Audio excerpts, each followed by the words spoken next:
सोलापूर कृषी उत्पन्न बाजार समितीमध्ये कांद्याची आवक वाढल्याने दरात घसरण। बाजारात चांगल्या कांद्याला 25 ते 30 रुपये प्रति किलो दर। प्रतिकूल हवामानापासून फळ पिकाचं संरक्षण करण्यासाठी पीक विमा योजनेमध्ये काजू आणि आंब्याचा समावेश। आतापर्यंत 9000 शेतकऱ्यांनी विमा उतरवला। योजनेत सहभागी होण्यासाठी 30 नोव्हेंबर पर्यंतची अंतिम मुदत। शेतकऱ्यांची अग्रिम रक्कम 3 दिवसात जमा करा, अन्यथा कारवाई केली जाणार। कृषी विभागाचा विमा कंपन्यांना इशारा। दारणा धरणातून जायकवाडीमध्ये सोडलेलं पाणी सांगवीपर्यंत पोहोचलं। सरकारच्या आदेशानंतर जलसंपदा विभागाचा पाणी सोडण्याचा निर्णय। नाशिकनंतर अहमदनगरमधील धरणातूनही जायकवाडीमध्ये पाण्याचा विसर्ग सुरू। निळवंडे धरणातून जायकवाडीमध्ये पाणी सोडण्यास सुरुवात। मराठवाड्यातील शेतकऱ्यांना दिलासा। निळवंडे धरणाच्या एका दरवाजातून जायकवाडीकडे पाण्याचा विसर्ग। 100 क्युसेक वेगाने 6 किलोमीटर पर्यंत पाणी पोहोचलं, तर पहाटेपर्यंत अकोले शहरापर्यंतही पाणी पोहोचण्याची शक्यता। सांगलीच्या कोयना धरणातून पाणी अडवणूक प्रकरणी भाजप खासदार संजय काका पाटील यांची राजीनामा देण्याची भूमिका।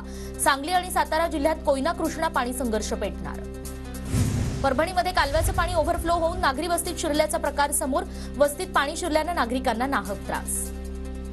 नाशिकच्या दारणा धरणातून जायकवाडी धरणात पाण्याचा विसर्ग सुरू। रात्री 11:30 वाजण्याच्या सुमारास जायकवाडीमध्ये पाणी सोडण्यास सुरुवात। सरकारी आदेश मिळाल्यानंतर जलसंपदा विभागाचा निर्णय। लातूर जिल्ह्यातील रेणा प्रकल्पातील पाणी केवळ पिण्यासाठी आरक्षित। प्रकल्पात केवळ 21% जलसाठा शिल्लक असल्याने प्रशासनाचा हा निर्णय। नागपूर जिल्ह्यातील धरणांमधील पाण्याची पातळीही खालावली। नागपूरकरांवर ऐन उन्हाळ्यात पाणीबाणीची शक्यता। काटकसर करून पाण्याचं नियोजन करण्याचं आवाहन। धाराशिव जिल्ह्यातील बेंबळी गावात पिण्याच्या पाण्याची टंचाई। गावात पाणी नसल्याने नागरिकांची पाण्यासाठी भटकंती। सोलापूरच्या कुरडूर जिल्हा परिषद गटामध्ये उजनीच्या पाण्याचा संघर्ष पेटला। बेंदोडा पाणी संघर्ष समितीचा टेंभुर्णी कुळसम राष्ट्रीय महामार्गावर रास्ता रोको। 13 गावांना शेतीसाठी पाणी देण्याची मागणी आणि गेल्या 15 वर्षांपासूनची ही मागणी प्रलंबित। पुणे जिल्ह्याच्या शिरूर तालुक्यातील 12 गावांचा पाणी प्रश्न ऐरणीवर। पाण्यासाठी शेतकऱ्यांचा केंदूर गावात चक्री उपोषण। राज्यात उद्या कोकण, दक्षिण महाराष्ट्र आणि मराठवाड्यात वादळी वाऱ्यासह पावसाची शक्यता, तर उत्तर महाराष्ट्रात उद्या गारपिटीचा इशारा। शेतकऱ्यांचा मोर्चा मुंबईत धडकण्याआधीच रविकांत तुपकर ताब्यात। बुलढाणा पोलिसांची कारवाई। कापूस सोयाबीन पीक विम्यासाठी तुपकरांचं शेतकरी यात्रेद्वारे आंदोलन। तर रविकांत तुपकरांना पोलिसांनी ताब्यात घेतल्यानंतर त्यांच्या पत्नी शर्वरी तुपकरांचं पोलीस ठाण्याबाहेर ठिय्या आंदोलन।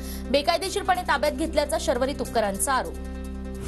बुलढाण्यामध्ये रविकांत तुपकरांच्या अटकेच्या निषेधार्थ शेतकरी आक्रमक। चिखली तालुक्यातील पेठमध्ये रस्त्यावर टाळं जाऊन केला निषेध।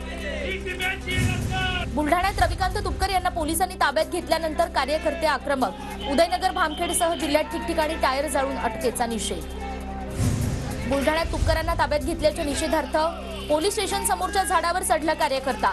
नितीन राजपूत असं झाडावर चढून आत्महत्येचा प्रयत्न करणाऱ्या कार्यकर्त्याचं नाव। अंतरवाली सराटीतील दगडफेक प्रकरणातील 3ही आरोपींना 2 डिसेंबरपर्यंत न्यायालयीन कोठडी।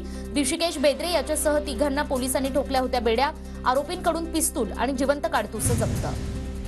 सरकारनं आमच्या कार्यकर्त्यांना विनाकारण अटक करू नये। आम्ही दगडफेकीचा कट रचला नव्हता। दगडफेकीतील आरोपींना अटक केल्यावरून मनोज जरांगेंची प्रतिक्रिया। हिंगोलीमध्ये उद्या होणारी छगन भुजबळांची सभा उधळून लावण्याचा या ठिकाणी इशारा। माधव देवसरकर यांच्याकडून उद्याची सभा उधळून लावण्याचा इशारा। पुण्यामध्ये धमक असेल तर उद्याची सभा उधळून दाखवावी। स्वराज्य पक्षाला ओबीसी मेळाव्याचे मुख्य संयोजक बीडी चव्हाण यांचं आव्हान। पुण्याच्या इंदापूरमध्ये 9 डिसेंबरला छगन भुजबळांची सभा। सासवड ते जेजुरी रॅली काढून होणार जंगी स्वागत। सासवडमध्येही सभेची ओबीसी आरक्षण बचाव समितीची मागणी। परळीमध्ये 3 डिसेंबरला होणाऱ्या शासन आपल्या दारी कार्यक्रमाला मराठा क्रांती मोर्चाचा विरोध। जोपर्यंत आरक्षणाचा प्रश्न मार्गी लागत नाही तोपर्यंत कार्यक्रम घेऊ नये, मराठा क्रांती मोर्चाचा इशारा। शहापूरमध्ये मराठा कुणबी नोंदी शोधण्याचं काम युद्धपातळीवर सुरू। मात्र आतापर्यंत एकही मराठा कुणबी नोंद सापडलेली नाही। सांगली जिल्ह्यात कुणबी प्रमाणपत्रासाठी मराठा समाजानंतर आता लिंगायत समाजही आक्रमक। आम्हीही शेतकरीच, आम्हालाही कुणबी प्रमाणपत्र द्या। सकल लिंगायत मोर्चाचं जिल्हाधिकाऱ्यांना निवेदन। लातूर जिल्ह्यातील किल्लारी साखर कारखाना अखेर सुरू। कारखाना सुरू करण्यासाठी राज्य सरकारकडून 50 कोटींचं कर्ज। नरेंद्राचार्य महाराजांच्या हस्ते मोळी पूजन। आमदार एकनाथ खडसेंच्या विरोधात चाळीसगावमध्ये भाजप कार्यकर्ते आक्रमक। छत्रपती शिवाजी महाराज चौकात खडसेंच्या फोटोला जोडे मारत जोरदार घोषणाबाजी। खडसेंच्या गिरीश महाजनांबद्दलच्या वक्तव्यानंतर भाजप आक्रमक। भाजप आमदार महेश लांडगेंच्या वाढदिवसानिमित्त पिंपरी चिंचवडमध्ये पशु प्रदर्शन आणि अश्व प्रदर्शन। प्रदर्शनात गोपीचंद पडळकर झाले घोड्यावर स्वार। साताऱ्यात कराड कृषी उत्पन्न बाजार समितीच्या वतीनं यशवंतराव चव्हाण कृषी औद्योगिक आणि पशुपक्षी प्रदर्शनाचं उद्घाटन. 10 लाख शेतकऱ्यांना प्रदर्शनाचा फायदा होणार, आयोजकांचा दावा.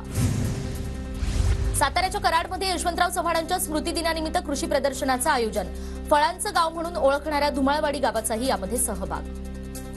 परभणीमध्ये कृषी उत्पन्न बाजार समितीत कापसाची आवक कमी. कापसाचे दर कमी असल्यानं शेतकऱ्यांची कापूस विक्रीकडे पाठ.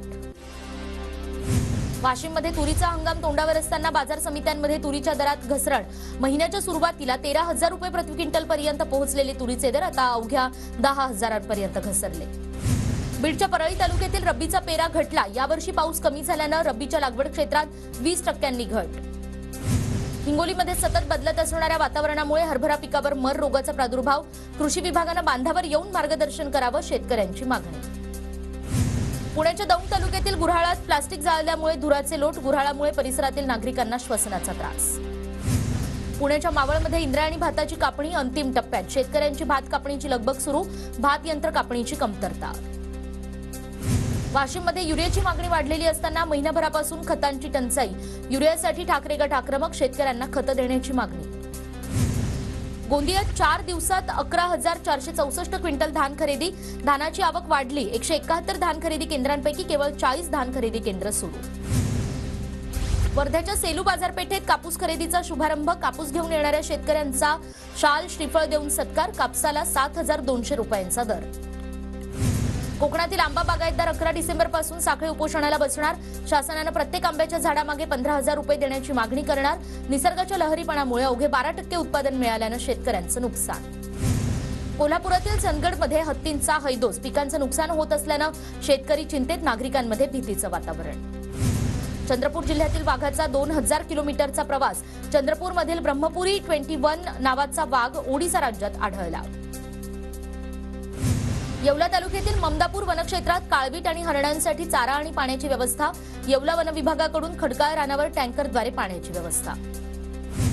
साताऱ्याच्या कास पठाराहून बामनोली परिसरात जाणाऱ्या नागरिकांना रानगव्याचं दर्शन. परिसरात रानगव्यांचा मोठा कळपांचा वावर. कोकणात समुद्रकिनारी सिगल पक्ष्यांचं आगमन. कोकणात दिवाळीच्या सुट्टीत दाखल झालेल्या पर्यटकांसाठी सिगल पक्ष्यांचं विलोभनीय दृश्य आकर्षणाचा विषय.